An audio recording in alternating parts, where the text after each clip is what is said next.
Good morning, dear students. Welcome back to our science class, that is chapter 8, Plants, Form and Function, part 5. In last video, we have already discussed about parts of the flower and different types of flowers. Hope all of you understood that topic well.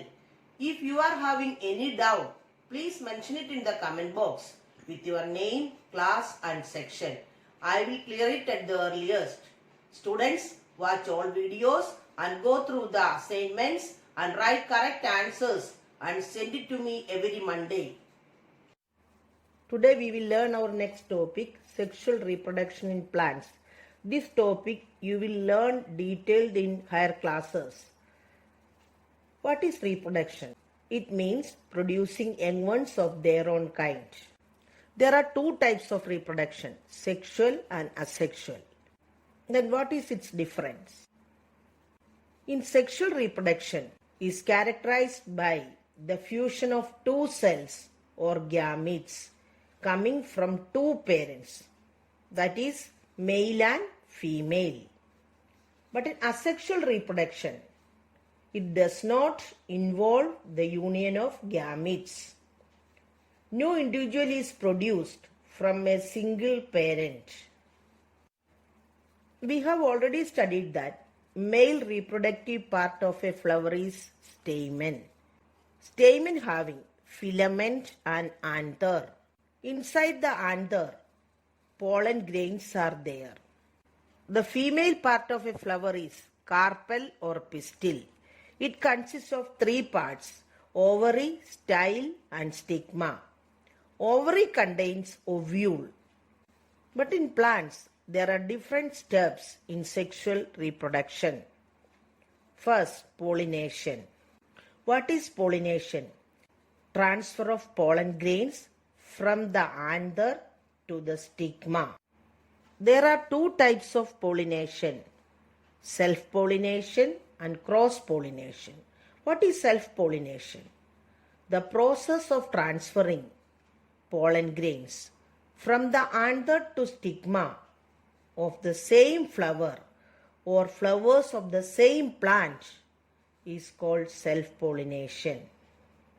Second, cross-pollination. What is this? It is the process of transferring pollen grains from the anther to stigma of the flowers of different plants of same species. For example, roses are of different colors. But colors are different, but they are coming under same species.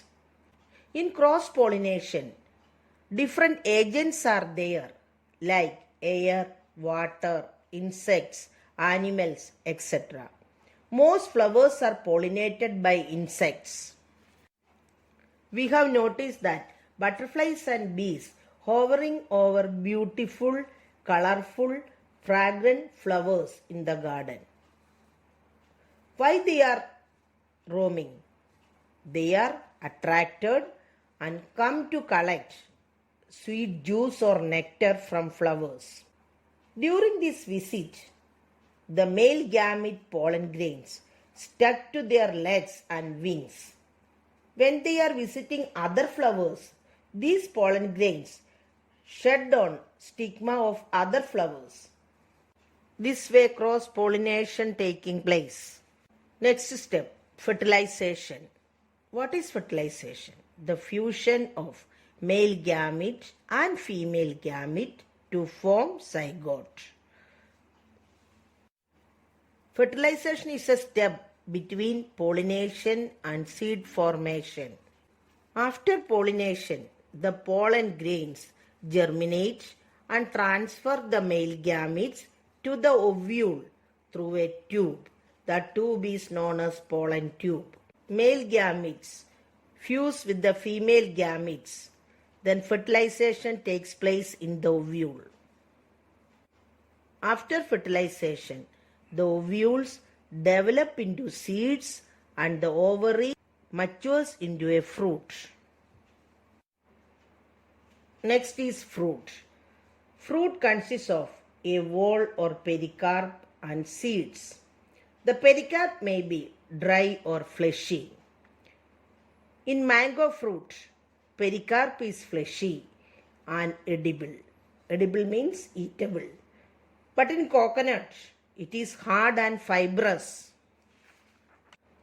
Next, seed. After fertilization, ovules develop into seeds. A seed is made up of a seed coat and an embryo. The seed coat is hard outer shell that protects the embryo inside. The embryo contains a young root, it is called radicle, and a shoot, that is called plumule. Now I have completed this chapter. Please note down the following questions. Question number 1. Differentiate between self-pollination and cross-pollination. Question number 2. Why do we see bees and butterflies hovering over flowers? Thank you. Have a nice day.